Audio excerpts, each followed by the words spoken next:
2018 کے انتخابات نے پاکستان میں ایک نئی تاریخ رقم کی تھی، لیکن جو ملک کا سیاسی منظرنامہ تھا وہ 2019 کے اختتام پر بڑی حد تک تبدیل ہو چکا ہے۔ آج پاکستان کو نئے چیلنجز کا سامنا ہے اور اس کے سامنے کچھ نئے مواقع ہیں جن سے فائدہ اٹھا کر ملک کو ایک نئی راہ پر گامزن کیا جا سکتا ہے۔ آئیے 2019 کے ان واقعات پر ایک نظر ڈالتے ہیں جنہوں نے ملک کی سیاست پر طویل مدتی اثرات مرتب کیے۔ نمبر 1، بالا کوٹ میں بھارتی سرجیکل سٹرائک کا دعویٰ اور پاکستان کا منہ توڑ جواب۔ رواں برس کا پہلا بڑا سیاسی واقعہ خارجہ محاذ پر پیش آیا جب 14 فروری کو مقبوضہ جموں و کشمیر کے ضلع پلوامہ میں ایک خودکش حملے میں 40 بھارتی پولیس افسران اپنی جانوں سے ہاتھ دھو بیٹھے۔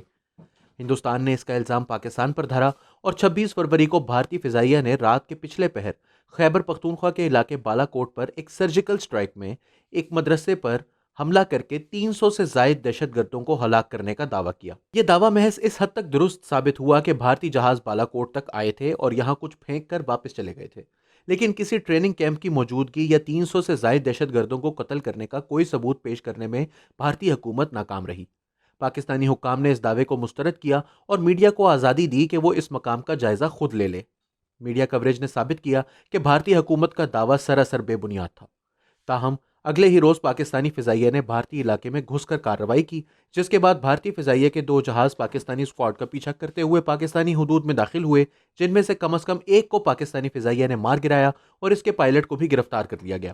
پاکستان نے پائلٹ ابھینندن کی ویڈیو جاری کر کے پوری دنیا کو بتا دیا کہ بھارتی دعوے کے مقابلے میں جہاں کوئی ثبوت موجود نہیں تھا، پاکستان نے ایک جہاز گرا کر نہ صرف پائلٹ کو گرفتار کر لیا بلکہ اس کی ویڈیو بھی جاری کر دی۔ بھارتی حکومت کو جہاں عالمی سطح پر سبکی کا سامنا کرنا پڑا اور پاکستانی فضائیہ کی بھارتی فضائیہ پر برتری کو دنیا بھر میں تسلیم کیا گیا، وہیں اس واقعے کا مودی حکومت نے بھرپور سیاسی فائدہ اٹھایا اور پاکستان دشمنی کے نام پر ووٹ لے کر مئی 2019 کے انتخابات میں تقریباً پورے ہندوستان میں الیکشن سویپ کر دیا۔ نمبر 2، IMF پروگرام اور عمران خان کابینہ میں تبدیلیاں۔ 2018 انتخابات میں تحریک انصاف اس وعدے کے ساتھ اقتدار میں آئی تھی کہ وہ پاکستانی معیشت کا قرضوں پر انحصار کم کرے گی۔ اس وعدے کو نبھانے کی کوشش میں کئی ماہ تک حکومت IMF پروگرام میں جانے میں لیت و لال سے کام لیتی رہی۔ بالآخر اپریل 2019 میں اس وقت کے وزیر خزانہ اسد عمر نے اپنے عہدے سے استعفیٰ دیا، کابینہ میں بڑے پیمانے پر تبدیلیاں کی گئیں اور پاکستان کے نئے مشیر خزانہ ڈاکٹر عبدالحفیظ شیخ نے ذمہ داریاں سنبھالتے ہی IMF پروگرام میں جانے کا فیصلہ کیا۔ کابینہ میں ان تبدیلیوں کے باعث عمران خان کے پسندیدہ وزراء کے قلمدان تبدیل کر دیے گئے اور اسٹیٹ بینک کو ڈاکٹر رضا پاکر اور وزارت خزانہ کو حفیظ شیخ کے حوالے کر دینے کے بعد تحریک انصاف نے اپنی معاشی پالیسیوں کو مکمل طور پر IMF کے تابع کر دیا۔ یہ سیاسی طور پر عمران خان کے لیے ایک بڑا دھچکا تھا۔ اس فیصلے نے طے کر دیا کہ تحریک انصاف اپنے معاشی ایجنڈے سے دستبردار ہو چکی ہے اور مستقبل کے فیصلے اس کے منشور کے مطابق نہیں بلکہ IMF کے پروگرام کے مطابق ہوں گے۔ نمبر 3، مودی حکومت کا کشمیر کو مکمل طور پر انڈین یونین ٹیریٹری کا حصہ بنانے کا فیصلہ۔ 5 اگست 2019 کو مودی حکومت نے بھارتی آئین کے آرٹیکل 370 جس کے تحت ریاست جموں و کشمیر کو داخلی خود مختاری حاصل تھی، ختم کر کے ریاست کو 2 حصوں میں تقسیم کر دیا، جس کے تحت لداخ کو ایک علیحدہ ریاست بنا دیا گیا جبکہ جموں و کشمیر کو انڈین یونین ٹیریٹری کا حصہ قرار دے کر اس کی داخلی خود مختاری ختم کر دی گئی۔ اس فیصلے کے بعد سے کشمیر میں کئی ماہ سے کرفیو جاری ہے۔ پاکستان نے اس معاملے کو ہر سطح پر اٹھانے کی کوشش کی لیکن اسے کوئی بڑی سفارتی کامیابی میسر نہ آ سکی، یہاں تک کہ وزیر خارجہ شاہ محمود قریشی نے ایک پریس کانفرنس میں صاف کہہ دیا کہ دنیا پاکستانی موقف سننے کے لیے تیار نہیں۔ پاکستان کے دوست عرب ممالک نے بھی پاکستانی موقف کی تائید نہیں کی، صرف ملیشیا، ایران اور ترکی ہی اس موقع پر پاکستان کے ساتھ کھڑے نظر آئے۔ وزیر اعظم عمران خان نے اقوام متحدہ میں اس موضوع پر ایک دھواں دار تقریر کی۔ ہر جمعے کو پاکستانی اسکولوں، کالجوں، یونیورسٹیوں کے طلباء اور سرکاری دفاتر کے ملازمین کو بھی حکم دیا گیا کہ نماز کے بعد آدھا گھنٹہ کشمیریوں کے ساتھ اظہار یکجہتی کے طور پر کھڑے رہیں گے، لیکن اس سے زیادہ پاکستان کچھ نہ کر سکا۔ اس وقت صورتحال یہ ہے کہ کشمیر بھارتی آئین کے مطابق بھارت کا مکمل حصہ بن چکا ہے۔ پاکستان اس حقیقت کو سفارتی طور پر ڈیل کرنے میں ناکام رہا ہے، جبکہ بھارت کے اندر اس کے خلاف کوئی خاص مزاحمت دیکھنے میں نہیں آئی ہے اور لگتا یہی ہے کہ یہ سیٹ اپ اب ایک نئی حقیقت بن چکا ہے۔ نمبر 4، نواز شریف کی بیماری اور پاکستان سے روانگی۔ 2019 کے اوائل میں ایسا لگتا تھا کہ نواز شریف اب ایک لمبے عرصے تک جیل میں رہیں گے، تاہم اکتوبر 2019 کے اواخر میں ان کی طبیعت نیب کی کسٹڈی میں اچانک خراب ہوئی اور ان کے پلیٹلیٹس کی تعداد خطرناک حد تک گر گئی، جس کے بعد انہیں سروسز ہسپتال منتقل کر دیا گیا۔ کئی دن تک سروسز اسپتال میں زیر علاج رہنے کے بعد سابق وزیر اعظم بالآخر 19 نومبر کو علاج کی غرض سے لندن تشریف لے گئے۔ فی الحال یہ نہیں کہا جا سکتا کہ ان کی بیماری کا اسٹیٹس کیا ہے، لیکن سیاسی حالات اور ان کی صاحبزادی مریم نواز کی معنی خیز خاموشی کو دیکھتے ہوئے لگتا یہی ہے کہ نواز شریف سیاسی معاملات اپنے بھائی شہباز شریف کے حوالے کر کے خود ایک لمبی جلاوطنی اختیار کر چکے ہیں۔ نمبر 5، آصف زرداری کی جیل اور بریت۔ نیب نے سابق صدر آصف علی زرداری کو منی لانڈرنگ کے ایک کیس میں 10 جون 2019 کو گرفتار کیا تھا۔ میڈیا میں ان کے خلاف ایک زبردست مہم چلائی گئی اور تاثر دیا گیا کہ ان کے خلاف واضح ثبوت حکومت کے ہاتھ آ چکے ہیں، لیکن 6 ماہ سے زائد کا عرصہ گزر جانے کے باوجود پاکستان کے سابق صدر کے خلاف کوئی شواہد پیش نہ کیے جا سکے اور ٹرائل تک شروع نہ ہوا، جس کے بعد 13 دسمبر 2019 کو ان کی ضمانت منظور کر کے انہیں رہا کر دیا گیا۔ اس فیصلے نے ثابت کیا کہ نیب کی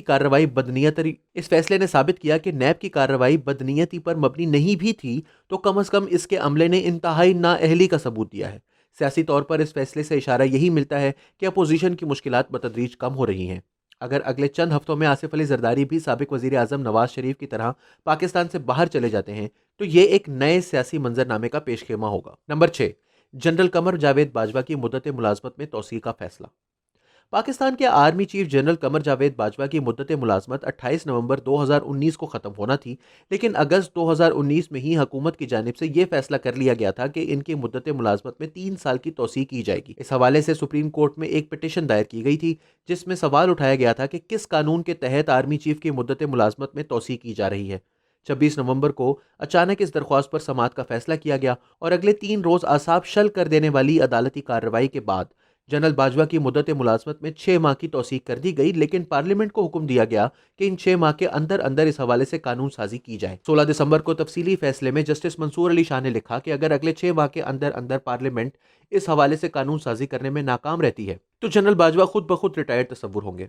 چیف جسٹس آصف سعید کھوسہ نے بھی فیصلے سے اتفاق کرتے ہوئے برطانوی سپریم کورٹ میں کنگ جیمز اول کے اختیارات کے حوالے سے سر ایڈورڈ کوک کے فیصلے کا تاریخی حوالہ دیتے ہوئے لکھا کہ آپ خواہ کتنے ہی اعلیٰ عہدے پر ہوں، قانون ہمیشہ آپ سے اوپر رہتا ہے۔ یہ ایک تاریخی فیصلہ تھا جس کے بعد آرمی چیف کی مدت ملازمت میں توسیع کا راستہ ہمیشہ ہمیشہ کے لیے بند بھی کیا جا سکتا ہے اور ہمیشہ ہمیشہ کے لیے کھولا بھی جا سکتا ہے۔ دونوں صورتوں میں یہ ذمہ داری کسی اور پر نہیں، پاکستان کی پارلیمان پر ہوگی۔ نمبر 7، جنرل مشرف کو سزائے موت۔ 17 دسمبر 2019 کو پاکستان کی ایک خصوصی عدالت نے سابق آمر جنرل پرویز مشرف کو 2007 میں نافذ کی گئی ایمرجنسی پر سزائے موت کا فیصلہ سنایا۔ عدالت نے اپنے فیصلے میں لکھا کہ سابق آمر کا فیصلہ آئین کی صریح خلاف ورزی اور آرٹیکل 6 کے زمرے میں آتا تھا، جس کے باعث ان کو سزائے موت سنائی گئی۔ پشاور ہائی کورٹ کے چیف جسٹس جناب وقار سیٹھ، جو اس بینچ کے سربراہ بھی تھے، نے اپنے فیصلے میں لکھا کہ جنرل مشرف پاکستان کے آئین سے غداری کے مرتکب ہوئے ہیں اور اگر کسی وجہ سے ان کی سزائے موت پر ان کی موت تک عمل درآمد نہیں ہو پاتا تو ان کی لاش کو اسلام آباد کے ڈی چوک لایا جائے اور اس لاش کو یہاں 3 دن تک لٹکائے رکھا جائے تاکہ ان کو آنے والے وقتوں کے لیے عبرت کا ایک نشان بنایا جا سکے۔ اس فیصلے پر جہاں اس پیراگراف کی وجہ سے تنقید کی جا رہی ہے، وہیں اسے ایک تاریخی فیصلے سے بھی تعبیر کیا جا رہا ہے جس پر عمل درآمد کی صورت میں اس کے حامیوں کا خیال ہے کہ پاکستان میں آئین شکنی کا راستہ ہمیشہ ہمیشہ کے لیے بند ہو جائے گا۔